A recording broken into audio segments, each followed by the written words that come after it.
कीजिए, एक तरफ अमेरिका का शक्तिशाली राष्ट्रपति डोनाल्ड ट्रंप, जो अपनी अमेरिका फर्स्ट नीति के लिए मशहूर हैं, और दूसरी तरफ भारत, जो अपनी ऊर्जा जरूरतों को पूरा करने के लिए रूस से सस्ता तेल खरीद रहा है, लेकिन यह सौदा अब महंगा पड़ रहा है। ट्रंप ने भारत के आयातों पर 25% से 50% तक टैरिफ बढ़ाने की घोषणा की है, जो 27 अगस्त 2025 से लागू होगी। क्यों? क्योंकि भारत रूस से कच्चा तेल खरीद रहा है और ट्रंप इसे यूक्रेन युद्ध को बढ़ावा देने वाला मानते हैं। यह खबर न सिर्फ आर्थिक है, बल्कि भू राजनीतिक ड्रामा से भरपूर है। आइए इस कहानी को शुरू से समझते हैं, जैसे कोई रोमांचक फिल्म देख रहे हो। उतार चढ़ाव, सस्पेंस और गहराई के साथ सबसे पहले पृष्ठभूमि पर नजर डालते हैं। 2022 में जब रूस यूक्रेन युद्ध शुरू हुआ तो पूरी दुनिया में ऊर्जा संकट छा गया। पश्चिमी देशों ने रूस पर प्रतिबंध लगाए, लेकिन भारत ने अपनी अर्थव्यवस्था को बचाने के लिए रूस से सस्ता तेल खरीदना जारी रखा। पहले भारत रूस से सिर्फ 1002% तेल आयात करता था, लेकिन अब यह आंकड़ा 35,040% तक पहुंच गया है। क्यों? क्योंकि रूसी तेल पर छूट मिल रही है, लगभग 20,030% कम दाम पर। इससे भारत की रिफाइनरियां मुनाफा कमा रही हैं और निर्यात बढ़ा है, लेकिन अमेरिका को यह पसंद नहीं आ रहा। ट्रंप प्रशासन का कहना है कि भारत का यह कदम रूस को युद्ध के लिए फंडिंग दे रहा है। ट्रंप के व्यापार सलाहकार पीटर नवरो ने तो भारत को क्रेमलिन का लॉन्ड्रोमैट तक कह दिया। मतलब रूस की कमाई को साफ करने वाला। क्या यह आरोप सही है? आइए गहराई में उतरते हैं। 6 अगस्त 2025 को व्हाइट हाउस से एक एग्जीक्यूटिव ऑर्डर जारी हुआ, जिसमें भारत पर 25% अतिरिक्त टैरिफ लगाने की घोषणा की गई। यह टैरिफ मौजूदा दरों पर जुड़ेगा, यानी कुछ उत्पादों पर कुल 50% तक पहुंच सकता है। ट्रंप ने कहा, भारत रूस से तेल खरीदकर यूक्रेन में खून खराबे को बढ़ावा दे रहा है, हमें इसे रोकना होगा। यह फैसला 27 अगस्त से लागू होगा और अगर भारत नहीं माना तो इसे दोगुना किया जा सकता है। अब सवाल यह है, यह टैरिफ किस किस पर लगेगा? मुख्य रूप से भारतीय निर्यातों पर, जैसे textile, jewellery, electronics, pharmaceuticals, steel और एल्यूमिनियम। कल्पना कीजिए, दिल्ली के कूचा महाजनी बाजार में जेम्स और ज्वेलरी के व्यापारी कितने चिंतित होंगे। अमेरिका भारत के गहनों का सबसे बड़ा खरीदार है, लगभग 30% निर्यात वहां जाता है।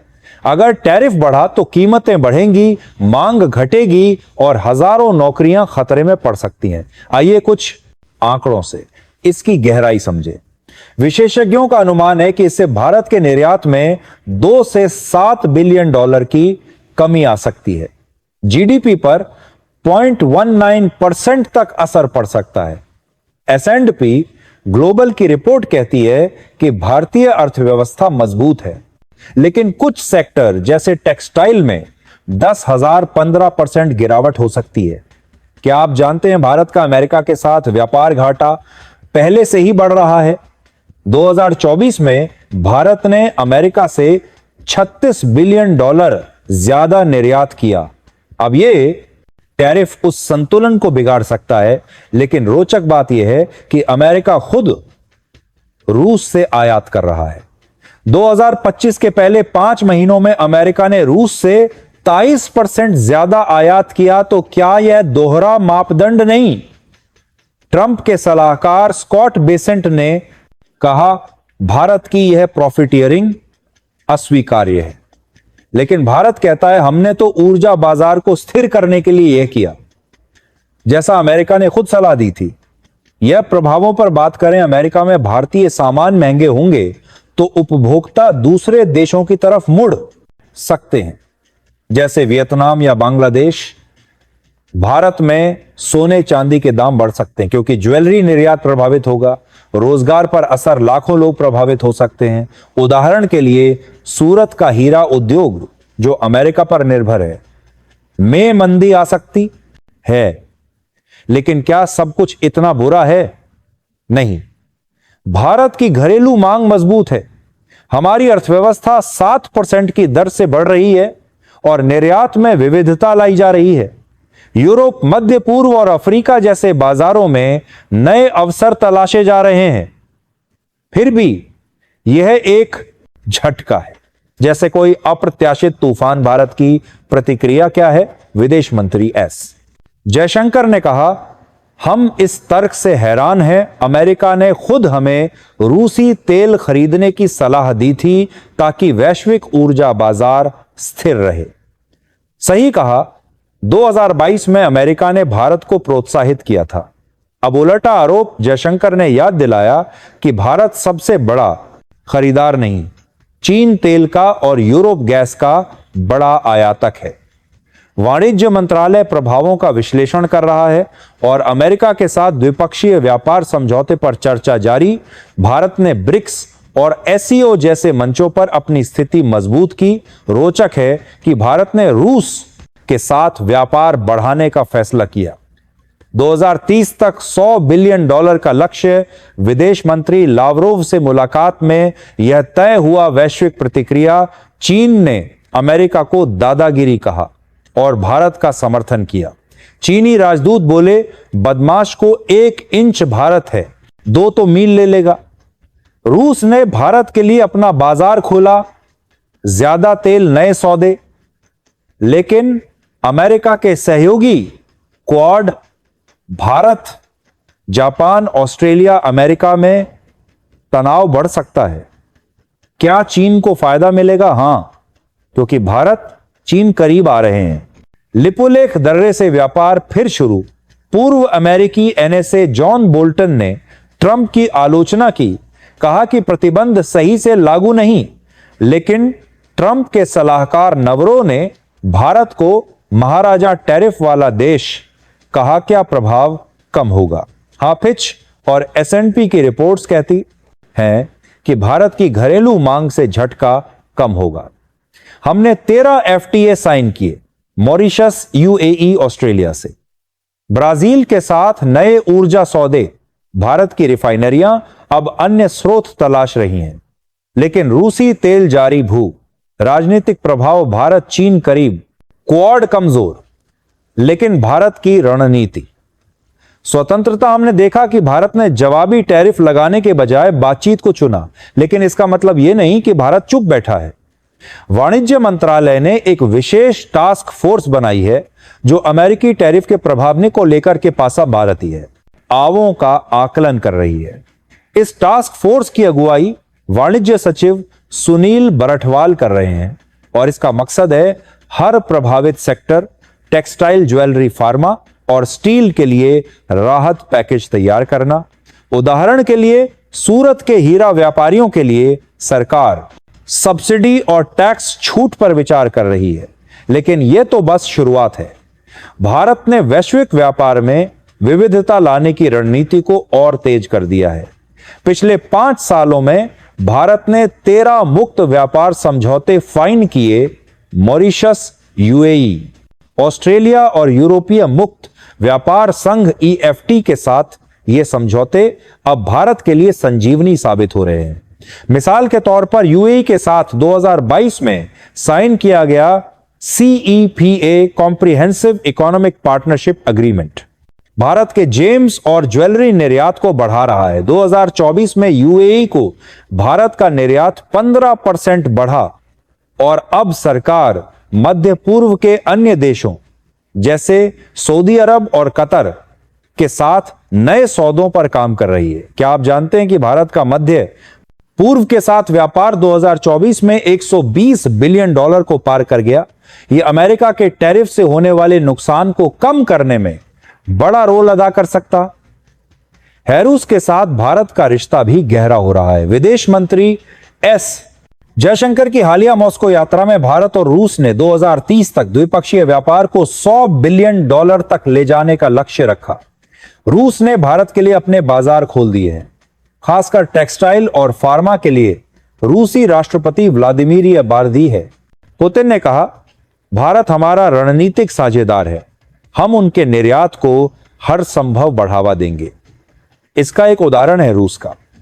भारत से ज्यादा दवाइयां खरीदने का वादा भारत की फार्मा कंपनियां जैसे सन फार्मा और डॉ रेड्डी अब रूस में अपने उत्पादों की मार्केटिंग तेज कर रही हैं। लेकिन सवाल यह है, क्या यह रूस पर निर्भरता बढ़ाने का जोखिम नहीं?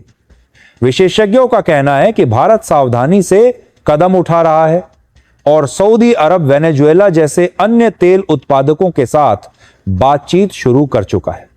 अब बात करते हैं सबसे रोमांचक मोड़ की। भारत और चीन की नई दोस्ती। अमेरिका के टैरिफ ने भारत और चीन को करीब ला दिया है। चीनी राजदूत ने अमेरिका को वैश्विक व्यापार का गुंडा कहा और भारत के साथ खड़े होने की बात कही। लेकिन यह सिर्फ बयानबाजी नहीं है। भारत और चीन ने लिपुलेख दर्रे के जरिए व्यापार फिर से शुरू करने का फैसला किया है, जो 2020 के गलवान संघर्ष के बाद बंद हो गया था।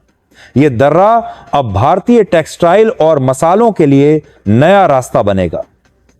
2025 के पहले 6 महीनों में भारत चीन व्यापार 15% बढ़कर $70 बिलियन हो गया। लेकिन क्या यह दोस्ती स्थायी है? कुछ विश्लेषकों का मानना है कि यह सामरिक दोस्ती है। दोनों देश अमेरिका के दबाव का जवाब दे रहे हैं। फिर भी यह quad Bharat, Japan, Australia, America जैसे गठबंधनों के लिए चुनौती है। जापान और ऑस्ट्रेलिया ने भारत से इस मुद्दे पर स्पष्टता मांगी है, लेकिन भारत ने साफ कहा, हमारी विदेश नीति स्वतंत्र है। क्या अमेरिका का टैरिफ भारत को पूरी तरह झुका देगा? बिल्कुल नहीं। फिच रेटिंग्स और S&P ग्लोबल की ताजा रिपोर्ट्स कहती हैं कि भारत की मजबूत घरेलू मांग और रेटिंग निर्यात में विविधता इस झटके को कम करेगी। भारत की जीडीपी 2025 में 7.2% की दर से बढ़ने का अनुमान है। टेक्सटाइल और ज्वेलरी जैसे सेक्टर प्रभावित होंगे, लेकिन सरकार पहले ही राहत पैकेज की योजना बना रही है। उदाहरण के लिए प्लाई आती है। प्रोडक्शन लिंक्ड इंसेंटिव स्कीम को और विस्तार दिया जा रहा है ताकि छोटे और मध्यम उद्यमों को सपोर्ट मिले।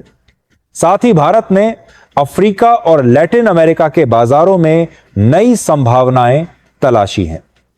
ब्राजील के साथ हाल ही में हुआ ऊर्जा समझौता भारत को सस्ता तेल और बायोफ्यूल दे सकता है।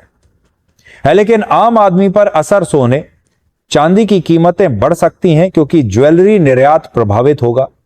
सूरत, तिरुपुर और लुधियाना जैसे शहरों में छोटे व्यापारियों को मुश्किल होगी। फिर भी सरकार ने वादा किया है कि रोजगार और छोटे उद्योगों को बचाने के लिए हर कदम उठाया जाएगा। श्रम मंत्रालय ने पहले ही 1044 नए रोजगार सृजित करने की योजना बनाई है। खासकर टेक्सटाइल क्षेत्र में अमेरिका का टैरिफ एक बड़ा झटका है, लेकिन भारत इसे अवसर में बदल रहा है। हमारी अर्थव्यवस्था मजबूत है, हमारी कूटनीति तेज और हमारा हौसला बुलंद। प्रधानमंत्री मोदी ने हाल ही में कहा, हमारा लक्ष्य आत्मनिर्भर भारत है जो न किसी के दबाव में झुकेगा, न किसी की धमकी से डरेगा। भारत ने यह साबित कर दिया कि वह वैश्विक मंच पर अपनी शर्तों पर खड़ा हो सकता है। रूस, चीन और मध्य पूर्व के साथ नए रिश्ते और यूरोप, अफ्रीका के साथ बढ़ता व्यापार, यह सब भारत की ताकत दिखाता है। दोस्तों, यह कहानी हमें सिखाती है कि चुनौतियां कितनी भी बड़ी हों, सही रणनीति और हौसले से हर तूफान को पार किया जा सकता है। क्या आपको लगता है कि भारत इस टैरिफ युद्ध में विजेता बनकर उभरेगा? कमेंट में अपनी राय जरूर बताएं। और हां, अगर आपको यह कहानी पसंद आई तो इसे शेयर करना न भूलें। बने रहिए, क्योंकि भारत की कहानी अभी खत्म नहीं हुई। यह तो बस शुरुआत है।